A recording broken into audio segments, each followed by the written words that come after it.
Assalamualaikum warahmatullahi wabarakatuh. Halo guys, kenalin nama saya Ferdi Gunawan dari SMA Negeri 1 Banjarnegara. Di sini saya di kelas 10. Ya, di sini saya bertujuan ingin bercerita sedikit tentang biografi seorang Ki Hajar Dewantara. Seorang bapak pendidikan nasional. Kalian tahu nggak sih kenapa Ki Hajar Dewantara itu disebut-sebut menjadi bapak pendidikan nasional? Oke, karena kayak gini.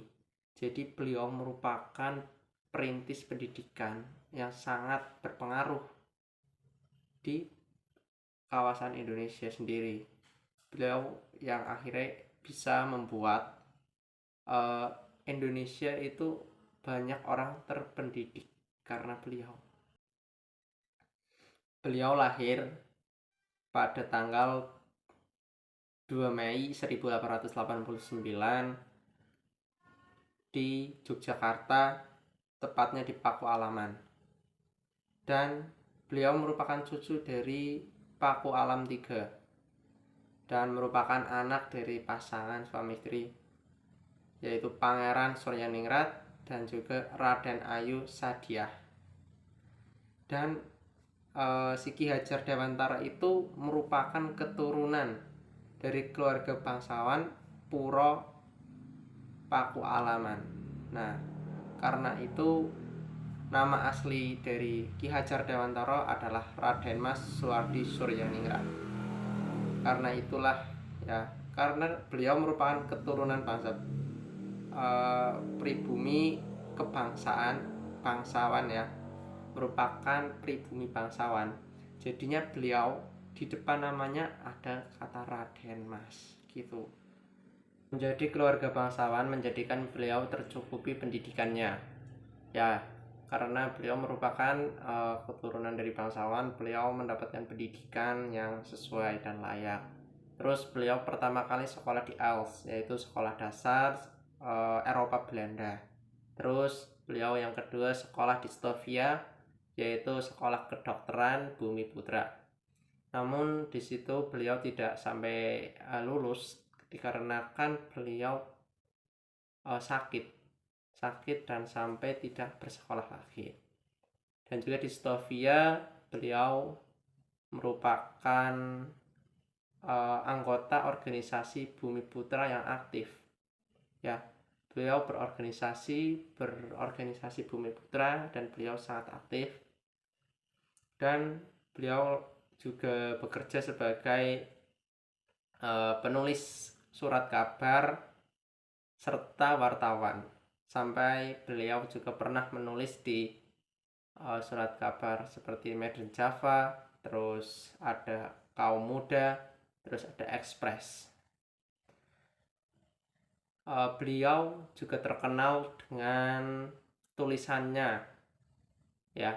Beliau seorang penulis dan tulisannya itu sangat terkenal di pribumi di Nusantara. Karena apa? Tulisannya yang komunikatif, juga anti kolonial, juga tajam. Sampai-sampai ya beliau itu bisa nulis sebuah karangan ya, sampai beliau itu diasingkan gitu ya. Pada 25 Desember 1912 beliau mendirikan Indes Partij ya. Beliau mendirikan Indes Partij yang bertujuan untuk memompa semangat para pemuda yang ada di Indonesia untuk memerangi kolonial. Organisasi ini merupakan organisasi pertama kali di Indonesia yang bersifat nasionalisme gitu. Nah, terus beliau juga mendirikan Indes Partij ini nggak sendirian. Beliau mendirikan bersama Daus Dekker dan Dr. Mangunkusumo yang sering disebut-sebut sebagai tiga serangkai. Siapa aja tiga serangkai? Ya tadi, Daus Dekker, Mangunkusumo, dan Ki Hajar Dewantara. Terus Ki Hajar Dewantara itu kan pernah menulis artikel atau surat kabar yang berjudul seandainya aku orang Belanda, ya benar, seandainya aku orang Belanda. Nah di situ eh, karena pesan-pesannya itu sangat mengkritik, terus sangat tajam, sangat anti kolonial ya, karena beliau itu tidak apa ya namanya, kayak nggak suka kepada pihak Belanda yang merayakan hari kemerdekaan atas Prancis, yaitu kemerdekaan Belanda dengan Prancis, tapi di negara orang lain, padahal di negara itu mereka sedang menjajah dan bangsa itu sedang dijajah gitu. Nah tapi mereka merayakannya. Di situ akhirnya Ki Hajar Dewantara menulis artikel yang dinamakan Seandainya Aku Orang Belanda, dan di situ sangat memompa kemarahan dari kolonial Belanda, dan akhirnya kolonial Belanda pun menangkap Ki Hajar Dewantara dan mengasingkannya ke Belanda. Di saat pengasingannya ke Belanda, Ki Hajar Dewantara pun aktif bersosialisasi di Perhimpunan Hindia. Apa sih himpunan Hindia itu? Perhimpunan Hindia. Nah, jadi Perhimpunan Hindia itu merupakan perhimpunan siswa-siswi Indonesia ya yang ada di Belanda. Mereka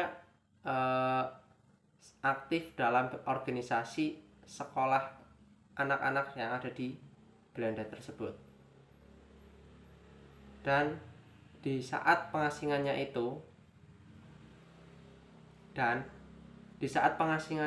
ke Belanda, Ki Hajar Dewantara itu banyak mendapatkan pengetahuan tentang dan pemahaman sosialisasi sosial pendidikan.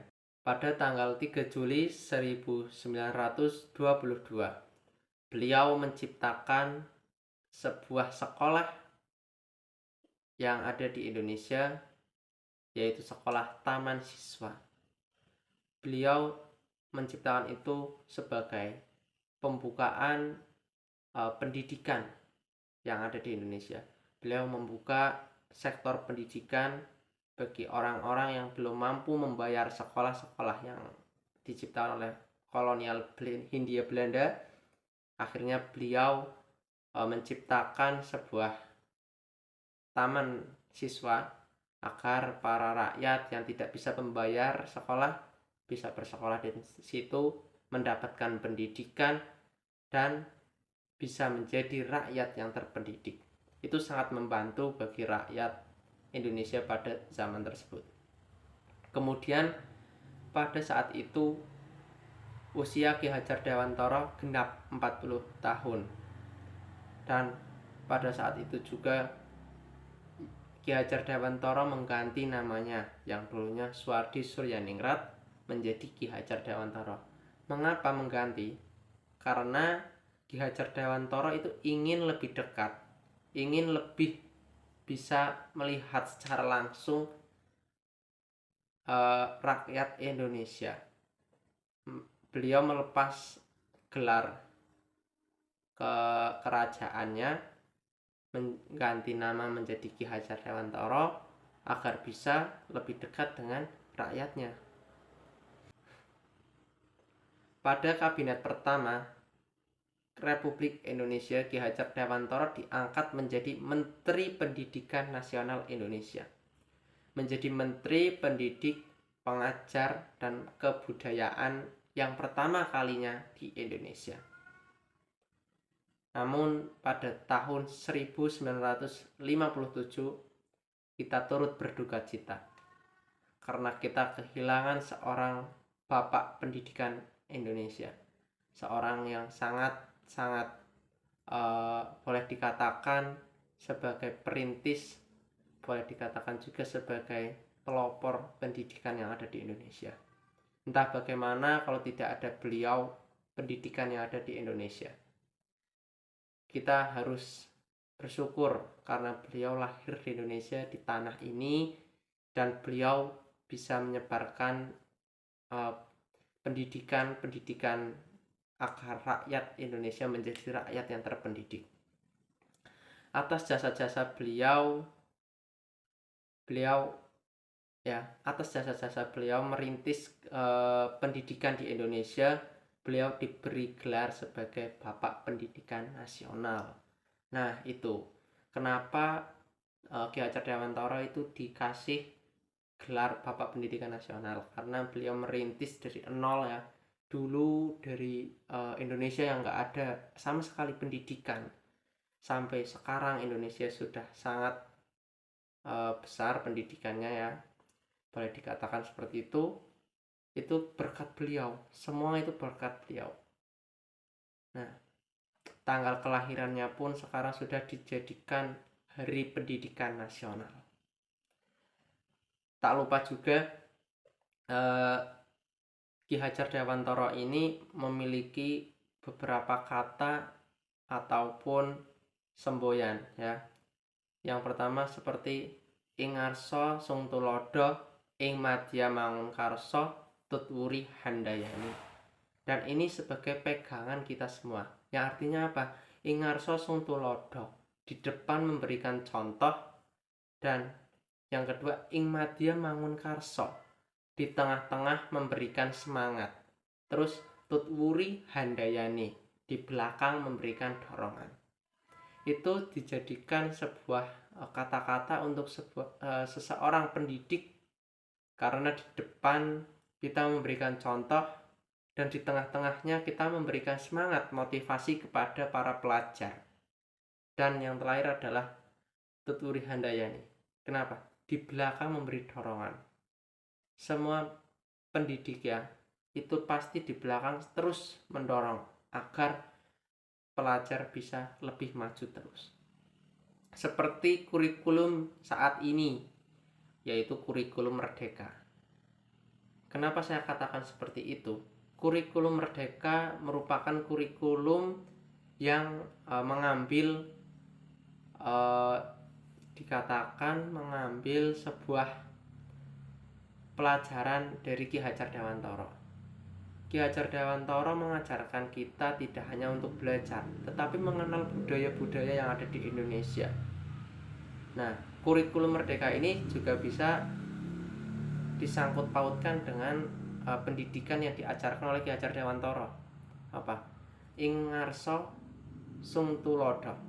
Yang dimaksud ing ngarsa sung tulodo kan tadi sudah dijelaskan, yaitu di depan memberikan contoh. Jadi guru itu enggak, sekarang ya, kalau kita perhatikan, guru itu enggak semuanya ngasih materi penuh, tapi guru itu mencontohkan materi tersebut. Jadi kita itu enggak full materi, tapi kita dicontohkan kepada guru kayak gini. Nah, terus ing madya mangunkarsa, di tengah-tengah. Kalian pasti sering mendengar guru bilang seperti ini. Untuk soal mengajar itu hal yang mudah, tapi untuk mau diajarkan itu hal yang sulit. Nah, di situ guru semua banyak memberikan semangat. Biasanya kita dimotivasi kayak gini agar menjadi anak yang lebih baik, anak yang terpendidik. Tidak hanya terpendidik, tapi akhlak juga bagus. Itu merupakan salah satu dari kurikulum merdeka. Yang terakhir yaitu tutwuri handayani. Para pendidik, para guru itu memberikan dorongan kepada kita. Kita dikasih tugas, terus kita didorong. Ayo bisa mandiri, bisa kerjakan, bisa kreatif. Itu sebuah dorongan dari seorang bapak ibu guru yang diberikan secara tidak langsung. Gitu. Jadi secara tidak langsung kurikulum merdeka ini merupakan kurikulum dari Ki Hajar Dewantara juga, yang menganut sistem pendidikan dari Ki Hajar Dewantara. Nah, gitu. Jadi beliau merupakan tokoh pendidikan yang sangat berjasa bagi kita. Dari dulu sampai sekarang beliau masih sangat berjasa. Terima kasih kepada Ki Hajar Dewantara, Bapak Pendidikan Nasional, yang telah membuat rakyat Indonesia menjadi rakyat yang terpendidik. Semoga jasa-jasa beliau bisa terbalaskan di akhirat nanti. Amin. Terima kasih. Sekian cerita singkat biografi dari Ki Hajar Dewantara. Semoga dari cerita berikut bisa menjadikan motivasi bagi kita, bisa mengerti arti dari perjuangan seorang untuk negara, untuk bangsa, untuk rakyat. Patut kita contoh. Oke, mungkin sekian dari saya. Bila ada tutur kata yang kurang berkenan, ada salah kata ataupun sesuatu yang kurang berkenan, saya minta maaf sebesar-besarnya. Billahi taufiq wal hidayah. Wassalamualaikum warahmatullahi wabarakatuh. See you.